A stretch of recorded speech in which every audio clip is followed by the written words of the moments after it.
race fans watching around the world. This is Jake Sanderson, aka Snowman Cycling, your favourite stick-thin sprinter. And I'm back with another race recap video, a Cat C Chronicle, that we're going to approach a little bit differently to our usual tactic of going for the sprint finish, as we tackle 10 kilometres of temple trek. So you know from the word go that this one's going to be fast and furious. And as we head straight out of the gate, this one lives up to its promise as Raymond elects to push the pace as hard as he can straight out of the gate and put all the other riders under pressure as we head into this descent start. That's a really clever tactic. So for those of you that don't know the Temple Trek route, it starts on pretty much a descent for the first sort of 4 or 5k, then it goes flat for the remaining 5k. And it means that if you can get some splits out of the gate straight into this descent, then they might actually sort of stick. Which is what we can see here, so I can't really believe my luck at this point in the race. We've got a rider who's managed to get a gap, I've managed to get straight onto his wheel, and the separation to the rest of the pack seems to be growing on this descent. And that means that the riders in the pack behind are going to have to chase and put out more power than they want to do at this stage in the race if they're going to try and come back to the front and have a chance at getting the win. And you might have been thinking at this point that why aren't I taking a turn to help poor Raymond on the front? Well, it's because there's such a light rider on that descent. There's not really much point me pushing the pace. It's kind of wasted energy. The heavier riders are just sort of going to come back to me and go a bit faster on that descent naturally. But as we sort of flatten off a little bit and they sort of come back a bit more, I come to the front and I give our man Raymond a bit of a turn to see if we can stay away from those chasers behind. But they're doing a really good job of grouping up together, using their mass to roll downhill at a decent speed and catch back onto the front of the race. So really good job from the chasers there. Raymond, I probably didn't help you out by not doing a pull much earlier than that, but there wasn't really much point. We were probably going to get caught either way by the sort of rolling mass of those riders behind us. And it means that you've used a lot of energy, Raymond. The chasers have used a lot of energy, but so far I haven't used too much energy, so I'm feeling in a pretty good spot at this point. And with just a couple of very short rollers like the rise out of the bridge here, we know that we're basically not going to have too much road to try and do too much damage to the rest of this group. So we're going to have to pick our attack spots carefully. Keep in mind that it's going to be difficult to drop riders. And usually that means that I'd be looking forward to a nice flat bunch sprint. Those of you that have seen this channel before know that I am a fabulous fast twitch superstar, which basically translates to I am a lazy sprinter and I like to wait until the end of races to try and give it my best shot of picking up the win in the sprint finish. But we're not going to do that this time because of a couple of reasons. One, I'm conscious that we've done quite a lot of sprint finishes in the last few videos on this channel and I want to give you guys something different. But secondly, and probably more importantly, I've been having some problems with my foot after doing a couple of sprints a couple of weeks ago. I actually broke my foot 4 years ago, pretty much to the week, in several places and dislocated all my toes in an accident at home. That kept me off the bike totally for 6 weeks. But when I came back, that was a really good thing for me. That 6 weeks off meant I could get into a really structured training block, and I actually came back as the best rider I'd ever been at that point. But since then, I've always had a few problems with my feet here and there. I've still got a bit of a dent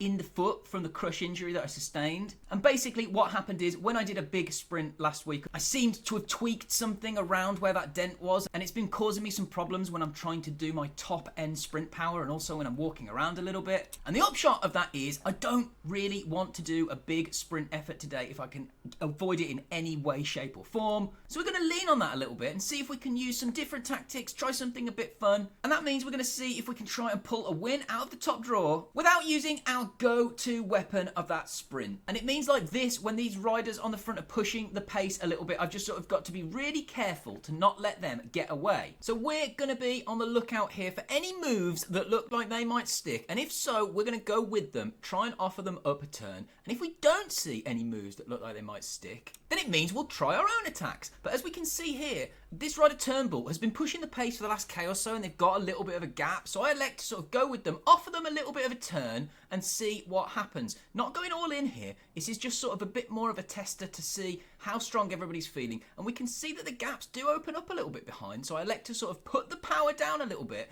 see if that 20-meter gap gets any bigger. But we can see that the riders behind are already wise to this and they are pushing the pace to try and close that gap. So they do a really good job of making sure that I don't sneak away on the front of this group. I gave it a shot there, Turnbull, but unfortunately that one didn't pan out. And I think at this point Raymond's going to try going over the top again. He's got Not a particularly good sprint on Zwift power, but he's got pretty good TT ability. So again, I'm conscious we don't want to let him go away, but he doesn't push the pace too high and everybody sort of swarms around him and comes back. And there wasn't really too much point in us pushing the pace there with everybody sort of on our wheel. When you're doing these attacks or you're trying to get away, you want to make sure there's separation before you get all in. And that means sometimes you've got to do a burst of power to get away from the group, and then it's about sustaining that power. And as we hit this rise here, I'm looking around and seeing the pace isn't very high, and I decide this is it. We're going to try our best to see if we can get away here. So I elect to put in a little bit of an attack, and I'm keeping a very close eye on the powers of the riders around me as we go up this incline. Obviously, the incline is going to help me get away from these riders as the lighter rider with a bit of a punch. So I'm using the parkour to my advantage here, and I can look around, I can see there's a bit of a chase going on behind, but nobody's really putting down sustained power, which means that at this point,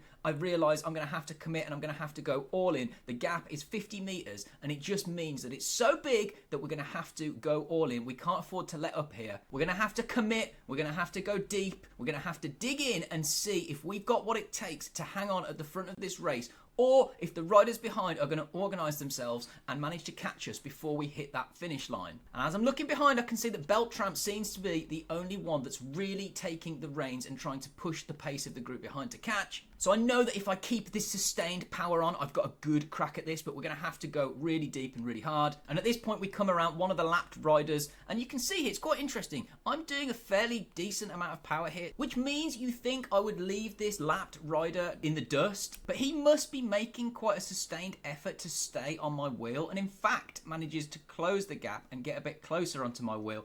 And that, as you'll see, raises a little bit of a smile on my face as I'm kind of thinking, if this guy had put in that effort earlier on to stick with the pack, he probably wouldn't have been dropped at all. So I found that quite funny. There's often a lot of controversy and a lot of debate around lapped riders in Zwift races. Is it bad form? Should they be disqualified? Is it bad etiquette? Well, personally, I feel like the answer to all of those questions is no. I really don't mind lapped riders still being in the race, getting involved in the race. This isn't real life crit racing. The only reason you wouldn't have that in real life crit racing is the potential for accidents because of the riders up ahead on course. Obviously on Zwift, that's not going to be a factor. But I still decide that I want him off my wheel and not benefiting from my draft anymore. So we put in a little bit of a surge there, and we managed to get rid of him off the wheel. And at this point, I'm suffering pretty bad. But looking at the gap behind, I know if I just dig in here that I'm going to be absolutely fine and we'll be taking home that victory. And that's the thing with these attacks. You have to go really hard and really aggressively to get the gap and sustain that gap. But once it's big enough and the gap behind has gone out far enough, you'll find that you can ease up a little bit, and it's just about sort of keeping on top of that gap, keeping an eye on the riders behind, and you'll find that... we can even sit up and enjoy this one.